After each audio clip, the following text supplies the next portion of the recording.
ఆత్మబంధులందరికీ నా యొక్క ఆత్మ ప్రణామాలు. ఇంత గొప్ప జ్ఞాన మార్గాన్ని మనకు అందించిన మహాత్ములైన బ్రహ్మర్షి పితామహ పత్రిజీ దంపతులకు, నాకు జ్ఞానాన్ని అందించిన బ్రహ్మర్షి తటవర్తి వీర రాఘవ గారి దంపతులకు ఆత్మ ప్రణామాలు తెలుపుకొని ఈరోజుటి కార్యక్రమాన్ని మొదలు పెట్టుకుందాం మాస్టర్స్.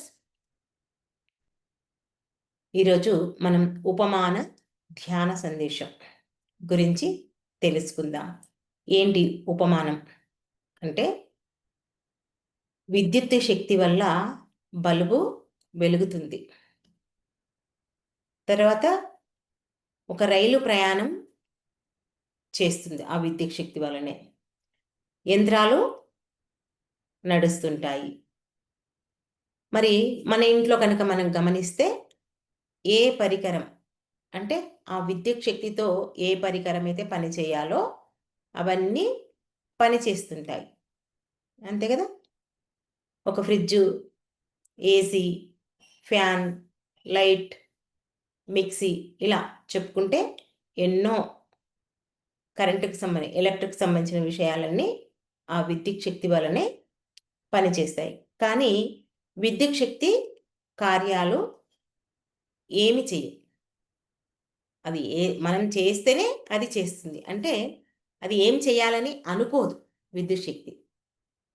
కానీ ఆ విద్యుత్ శక్తిలో ఉన్న ఆ శక్తి వల్ల ఆ పనులన్నీ జరుగుతున్నాయి. అలాగే మానవుడు ఆ శక్తిని ఉపయోగించుకుంటున్నాడు అంతే.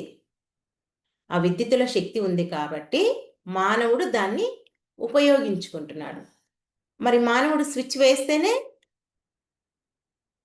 ఆ పని చేస్తుంది. వేయకుంటే ఏది పని చెయ్యదు. అంతే కదా? మానవుడు దాన్ని వినియోగించుకుంటున్నాడు. స్విచ్ వేస్తేనేమో వెలుగుతుంది. ఆపేస్తే అది ఆగిపోతుంది. అంతేకాని ఆ విద్యుత్ శక్తి అటు ఇటు ఏమీ తిరగదు. మరి అలాగే మానవుడు కూడా ఆత్మశక్తి వలనే ఇక్కడ పని చేస్తున్నాడు. ఆ ఆత్మశక్తి వల్లనే తన యొక్క మనస్సు కానీ, బుద్ధి కానీ, ఇంద్రియాలు కానీ అన్నీ పని చేస్తున్నాయి. ఇక్కడ జడమైన శరీరము కూడా ఆత్మశక్తి వల్లనే నడపబడుతుంది.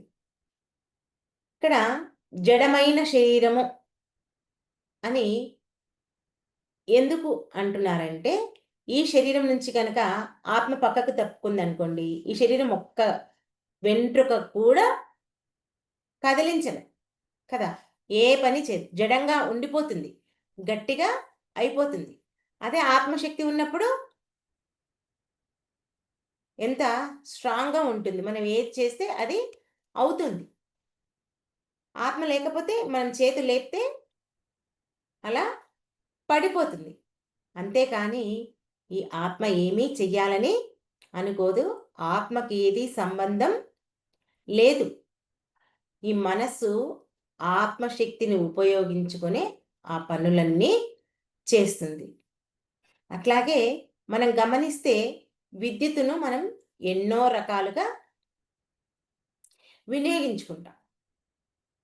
విద్యుత్ ఆగిపోతే అన్నీ ఆగిపోతాయి. కానీ ఆ విద్యుత్ ఆగిపోవాలని ఏమీ అనుకోదు. చూడండి, ఇప్పుడు విద్యుత్ ఆగిపోయినా మనం ఇన్వర్టర్లు, జనరేటర్లు ఆన్ చేసి చేసుకుంటాం. అదైనా సరే మానవుడు ఆన్ చేస్తేనే అక్కడ ఆన్ అవుతుంది. అంటే ఇక్కడ గుర్తుపెట్టుకోవాల్సింది ఏంటి అంటే, మానవుడు స్విచ్ వేస్తే వెలుగుతుంది, స్విచ్ ఆఫ్ చేస్తే ఆగిపోతుంది. కానీ విద్యుత్తు ఏమీ చెయ్యలేదు. మరెవరు చేస్తున్నారు అంటే అంతా మానవుడే.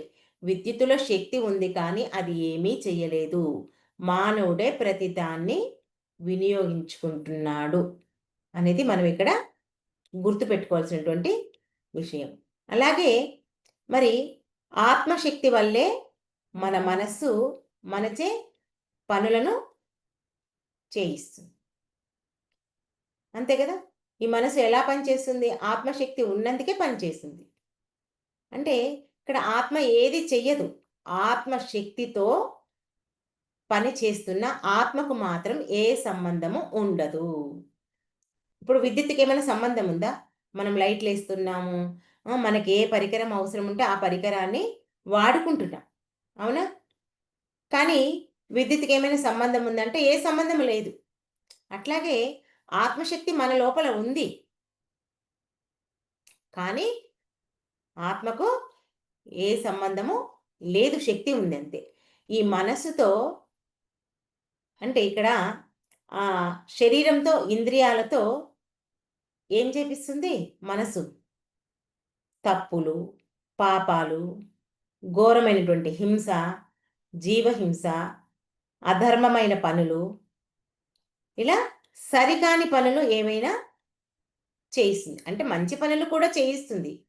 కానీ మరి మంచి పనుల గురించి ఎలాగో చెప్పుకో. ఏ పనైనా, ఏ పని చేసినా ఇది మనసుకు సంబంధమే. ఆత్మకు సంబంధం లేదు. మనసుకు మాత్రమే ఉంది. ఎందుకు అంటే మనసు చేయిస్తుంది. కాబట్టి మరి దానికి మనసు చేయిస్తుంది కాబట్టి వచ్చే ఫలితమైనా సరే, కష్టమైనా సరే, నష్టమైనా సరే అది మనసుకే సంబంధం కానీ ఆత్మకు మాత్రం కాదు. ఎందుకంటే చేయించేది మనసే, అనుభవించేది మనసే. రెండింటికి మనసే కారణం. ఇక్కడ ఆత్మ కాదు. చూడండి, ఉదాహరణకు ఎక్కడైనా మనం ప్రయాణం చేస్తున్నాం కారులో. ప్రయాణం చేసినప్పుడు అనుకోకుండా యాక్సిడెంట్ అయింది. యాక్సిడెంట్ అయినప్పుడు శరీరం అనుభవిస్తుందా నొప్పి? మనసు అనుభవిస్తుందా? అంటే ఇక్కడ మనసే అనుభవిస్తుంది, శరీరానికి ఏమీ ఉండదు. చూడండి, ఇక్కడ నొప్పి నొప్పి అని ఎవరు చెప్తారు? మనసే చెప్తుంది. శరీరం ఏమీ చెయ్యలేదు. కారణం ఏంటంటే బాధ శరీరానిది కాదు, మనస్సుదే. మనసుంది కాబట్టే, మనసు ఇక్కడ నొప్పి అని తెలియజేస్తుంది కాబట్టే మనసుకే ఇక్కడ ప్రాధాన్యత ఇస్తాం. చూడండి, ఇప్పుడు ఉదాహరణకు మనమంతా క్లాస్ వింటున్నాం. నేను చెప్తున్నాను, మీరు వింటున్నారు. మన దృష్టి మొత్తం నేను చెప్పేదానిపైన ఉంచాలి, మీరు వినేదానిపైన ఉంచాలి. అప్పుడు మన మనసు ఎక్కడ పోకుండా ఉంటుంది. ఇలా 3 గంటలు కాదు, 4 గంటలు చెప్పినా మీకేమనిపిస్తుంది? అయ్యో, అప్పుడైపోయిందా క్లాసు అనే విధంగా ఉంటుంది. మనం ధ్యానంలో కూర్చున్నప్పుడు కూడా అంతే. మన మనస్సు శ్వాస పైనే మనం ఉంచామనుకోండి, ఏమనిపిస్తుంది అప్పుడు? 3 గంటలైనా కూర్చున్నా, అబ్బా ఇప్పుడే కూర్చున్నట్లు అనిపించింది, అప్పుడు 3 గంటలైందా అనిపిస్తుంది. అంటే నీ మనసు పక్కకు పోకుండా నీవు ఏదైతే చేస్తున్నావో దానిపైన నీ యొక్క దృష్టిని కేంద్రీకరిస్తే అప్పుడు నీకేమీ తెలియదు. ఇదంతా మనసుకే సంబంధం. అలా కాకుండా ఆ క్లాస్ విన్నా, ధ్యానం చేసినా నీ మనసు పక్కకు తిరిగిందనుకో, అప్పుడేమనిపిస్తుంది? అబ్బా బోరొస్తుంది, ఇంతసేపా అని అప్పుడు దేని మీద ఒక దాని మీదకి ఈ మనస్సు మళ్ళిచ్చేస్తుంది. కాబట్టి ఇక్కడ మనసుదే ప్రాధాన్యత. ఇప్పుడు ఇంకా ఉదాహరణ చెప్పుకోవాలంటే, ఇప్పుడు మనకేదైనా అనారోగ్యం కలిగితే డాక్టర్ దగ్గరికి వెళ్తాం. కొంతమందికి ఇంజెక్షన్ అంటే భయం. భయమైనప్పుడు ఏం చేస్తాడు డాక్టరు? ఆ పేషెంట్‌ను మాటల్లో పెడతాడు. మీదే ఊరమ్మా? మీ ఆయన పేరేం పేరు? మీరెక్కడుంటారు? ఏం జేస్తుంటారు? ఇవన్నీ క్వెషన్స్ ఏస్తూ మెల్లగా తను ఇచ్చే ఇంజెక్షను ఇచ్చేస్తాడు. అక్కడ అయిపోతుంది. డాక్టర్ ఏమైంది ఇంజెక్షన్ ఇయలేదు ఇంకా అంటే, అయ్యో, అప్పుడే ఇచ్చేశాను గదమ్మా అంటాం. అవునా కాదా? అంటే మన మనస్సు మాటల్లో పెడితే అది ఏం చేసినా దానికి తెలియదు. అలా కాకుండా కొంతమంది హుషారుంటారు. ఇవన్నీ అడుగుతుంటే చెప్పేది చెప్తారు. కానీ డాక్టర్ చేతి పైన వాళ్ళ యొక్క దృష్టి ఉంటుంది. ఆ నొప్పిని వాళ్ళు అనుభవించాల్సొస్తది. అబ్బా! మెల్లగేంటి డాక్టర్ అని చెప్పేస్తుంటారు వాళ్ళు. మీరు ఇంత గట్టిగా ఇస్తున్నారు, అని చెప్పి కూడా వాళ్ళు అంటుంటారు, ఆ పని చేస్తుంటారు. అంటే ఇక్కడ మనసు ఎవరైతే ఆ ఇంజెక్షన్ పైన పెడతారో ఆ నొప్పిని, బాధను వాళ్ళు భరించాల్సొస్తది. అలా కాకుండా ఆ నొప్పిని మర్చిపోయారనుకోండి, డాక్టర్ చెప్పే మాటల పైన మనసుని పెట్టారనుకోండి, ఇంక దాన్ని భరించాల్సిన అవసరం లేదు. ఇప్పుడు చూడండి, మనకే ఉన్నారు చిన్న పిల్లలు, మన మన్మన్లు, మన పిల్లలు. వాళ్ళు తిన్నింకే మారం చేస్తుంటారు. చేసినప్పుడు మనం ఏం చేస్తాం? ఓ చందమామ కథనో, ఇప్పుడు అవన్నీ లేవనుకోండి. కాకపోతే ఎగ్జాంపుల్ చెప్తున్నా. ఇప్పుడేం లేదు, టీవీ పెడితే చాలు. అక్కడ పోయేది నోట్లోకి పోయేది నోట్లోకి పోతుంది. ఇక్కడ ఈళ్ళ ప్లేటు కాలైతుంది. ఫోను. అంతే గదా! ఆ! మరి వాడు దానిపైన దృష్టి పెడతాడు. వాడు ఎంత తిన్నాడో తెలవదు, ఏం తిన్నాడో తెలవదు. దృష్టి పెట్టినందుకు ఇంగ నాకు చాలు, నాకు కడుపు నిండింది అంటాడు. దృష్టి పెట్టకపోతే వాడు ఎంత పెట్టినా తింటాడు. అంటే ఇక్కడ ఏంటి? మనస్సును మనం మలిపేస్తున్నాం. ఇప్పుడు చూడండి, మనకు అనారోగ్యం కలిగింది. ఓ కడుపు నొప్పో, తలనొప్పో, ఏదో ఇంకేదో అనారోగ్యం కలిగింది. అప్పుడు మన ఇంటికి పలకరీనికి ఎవరైనా వచ్చారు. వచ్చినప్పుడు వాళ్ళు పలకరించినంత సేపు, వాళ్ళు మాట్లాడినంత సేపు మన మనస్సు వాళ్ళపైనే ఉంటుంది. వాళ్ళు ఇంగా ఉంటే బాగుండనే ఉంటుంది. వాళ్ళు పోయినంక వాళ్ళు కాసేపు ఆపారనుకోండి, మళ్ళా ఆ నొప్పిని, బాధను తలుచుకొని, తలుచుకొని ఏడుస్తుంటారు. చూడండి, ఎవరింట్లోనైనా భర్తనో, భార్యనో చనిపోయారనుకుందాం. వాళ్ళేదో అప్పుడే ఏడ్చి, ఏడ్చి మానింటారు. మనం బోతే పాపం మళ్ళీ ఏడుస్తారు. ఏడవకపోతే మళ్ళీ ఏమనుకుంటారు గదా! చూడు, చనిపోతే కూడా ఏడవలేదు. ఎన్నో రకరకాలుగా మాట్లాడుతుంటారు కదా! అంటే ఇక్కడ ఏంది చెప్పుకొచ్చేది అంటే, మన మనస్సును దేనిపై పెడతామో అదే మనకి గుర్తు చేస్తుంది అనేది మనం ఇక్కడ గమనించాల్సిన విషయం. మనసు పని చేయనంత సేపు మనకు ఏ బాధ, నొప్పి, ఏది కష్టము, ఏది మనకు ఉండదు. మనం దృష్టి దాని మీద ఉంచం. ఎందుకంటే ఇక్కడ మనం చేసేటువంటి హింసాత్మకమైన పనులు ఏవైనా సరే మన మనసుకే సంబంధం కానీ ఆత్మకు మాత్రం సంబంధం లేదు. ఇక్కడ మనం కర్మఫలం అనుభవించిన మనసుదే కాది, ఆత్మకు మాత్రం కాదు. ఆత్మ ఉంటేనే కదా ఇవన్నీ జరిగేది అనుకుంటాం మనం. మరి ఆత్మకు ఉండవా ఇవన్నీ అని కూడా ఎందుకంటే ఆత్మ ఏమి చెయ్యదు. కేవలం తన యొక్క శక్తిని అందజేస్తుంది మనం. చేసేదంతా మనస్సే. మనస్సే అనుభవిస్తుంది. అన్నింటికి కారణం మనస్సే. అందుకే ఉపనిషత్తులో ఏం చెప్తారు? మనుష్యే మనుష్యానాం మన ఏవ కారణం బంధమోక్షాయ చెప్తారు కదా ఉపనిషత్తుల్లో. అంటే బంధం అంటే మానవుడికి దుఃఖం కలిగించేది మనసే. మోక్షం అంటే మానవుడికి ఆనందం కలిగించేది మనసే. అంటే ఇక్కడ అన్నింటికి మనసే కారణం. ఈ మనస్సును మన ఆధీనంలో ఉంచుకోవాలి. ఆత్మకు సంబంధం లేదు. అన్నిటికీ మనసే కారణం అనే విషయాన్ని మనం బాగా గుర్తుపెట్టుకోవాలి. అంటే ఈ మనస్సు మలినంగా ఉండటం వలనే మనం సరికాని పనులు చేస్తాం. అందుకే ఈ మనస్సును మనం శుద్ధిగా ఉంచుకోవాలి. శుద్ధిగా ఉంటే మన మనసు స్వచ్ఛంగా ఉందనుకోండి, తప్పుడు పనులు చేస్తామా? తప్పుడు పనులు చెయ్యము. ఇంక ఎలాంటి ఇబ్బందులు కూడా మనకు ఉండవు.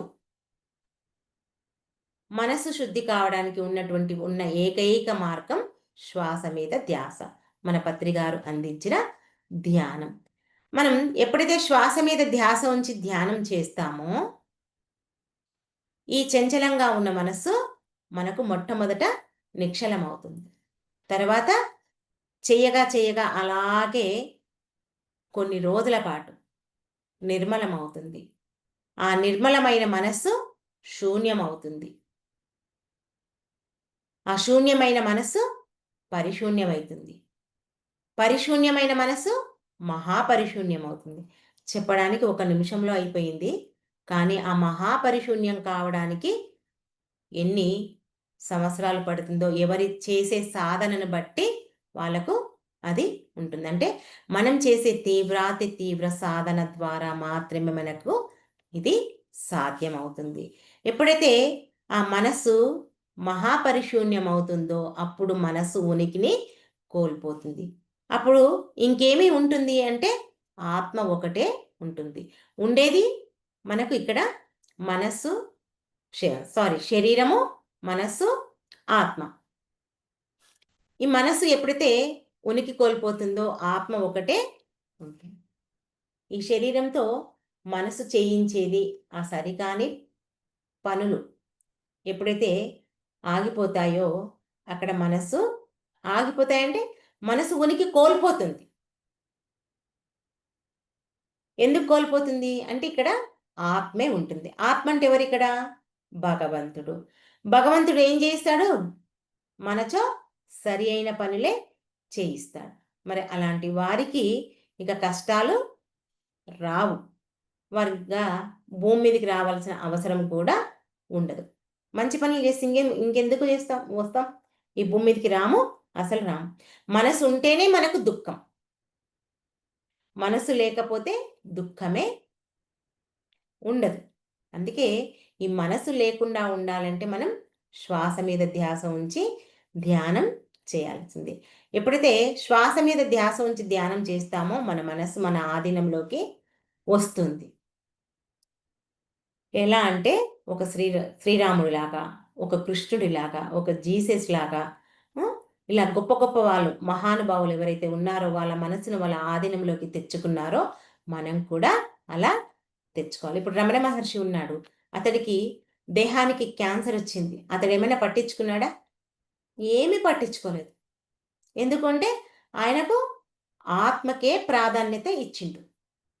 దేహానికి ప్రాముఖ్యత ఇవ్వలేదు ఆయన. ఎందుకంటే ఆయన మనసు ఆయన ఆధీనంలో ఉంది. ఇది నాకు కాదు కదా వచ్చింది, నా దేహానికి కదా అనేది ఆ స్థితిలో రమణ మహర్షి ఉన్నారు. అందుకే ఇక్కడ మనస్సు ఉంటే మానవుడు, మనసు లేకుంటే మాధవుడు. మనస్సును ఆధీనంలోకి తెచ్చుకునేదే ఈ శ్వాస మీద ధ్యాస. మన మనసు పనిచేసినంత కాలం మనం ఇంకా ఏ ఫలితము మనకు ఉండదు. అన్నీ ఒక మంచి పని చేస్తే మనకి ఇంకొక చెడ్డ పని వెంటనే నెగెటివ్ థింకింగ్, నెగెటివ్ ఆలోచన మనకు వస్తుంది. మానవుడి శరీరంలో ఆత్మ ఉంటుంది.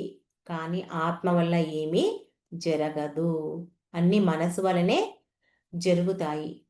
మనస్సే అన్నీ అనుభవిస్తుంది. కాబట్టి ఈ మనస్సును మన ఆధీనంలోకి తెచ్చుకొని మనం మోక్షాన్ని పొందాలి. ఉన్న ఏకైక మార్గం శ్వాస మీద ధ్యాస. ఆ విద్యుత్తు శక్తి వల్లనే అన్నీ పనిచేసిన విద్యుత్తు ఏమీ చెయ్యదు. అలాగే మనలో అన్ని మానవుడే చేస్తాడు అక్కడ. ఎక్కడ? విద్యుత్తు శక్తి దగ్గర. ఇక్కడ మానవుడిలో ఆత్మ ఉంటుంది. ఆత్మశక్తి వల్లనే మానవుడు పని చేయగలుగుతున్నాడు. మానవుడు అంటే ఇక్కడ శరీరం కాదు. శరీరంతో కాకుండా మనసుతోనే అన్నీ చేయిస్తుంది. ఈ మనస్సును మన ఆధీనంలోకి తెచ్చుకున్నప్పుడే మన జీవితం ఆనందంగా ఉంటుంది. ఓకే మాస్టర్స్, ఈ అవకాశం నాకు ఇచ్చినందుకు మీ అందరికీ నా యొక్క కృతజ్ఞతలు. Thank you. మరి అందరం ఒక 2 నిమిషాలు ధ్యానంలో కూర్చుందాం.